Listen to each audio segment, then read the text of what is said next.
say with Nukeduck after that win for ROCCAT.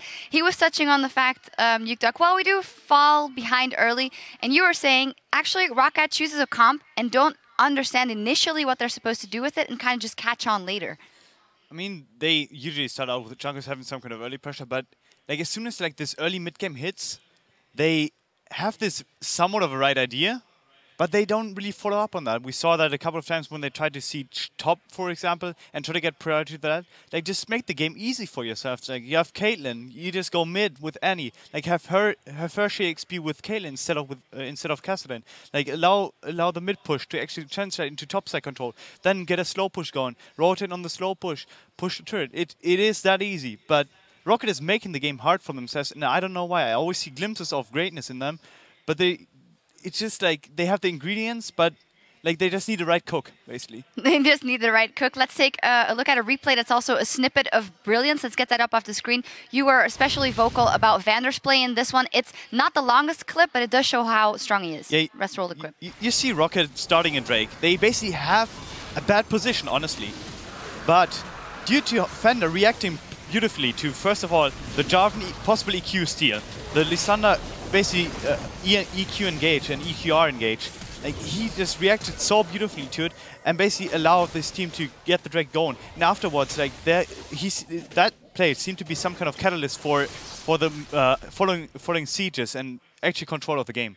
So Vander is definitely one of the ingredients in that recipe for ROCCAT that's working. You had a lot of praise for him, saying that he is probably one of the most skilled mechanical supports in EU. Yeah, I definitely think that when I see Fana playing, I see someone that knows the game and knows how to press buttons, basically. That's what mechanics is about. He knows his limits, he knows his team's limits, and that's what a support should be doing. And same for again, like, I'm gonna throw it out there, as I said earlier, like Junkos and Fena are like similar players on different positions. They both have the ingredients, and they just need to actually get the shot calling going, and both of them roaming around the map, getting the control that they need, and they will be a great team, like a top 3 team, possibly. So they need the right cook, someone called Walter White. On the other side, MYM coming in there. We talked about it beforehand. What can Horo do, or where should he help? You were saying he was on that Jarvan, he built Sightstone. He couldn't really do anything with it because at that point they were too far behind. Basically, what happened early game is that he got a couple of kills because ROCCAT was overextending, stuff like that, and ROCCAT never established control.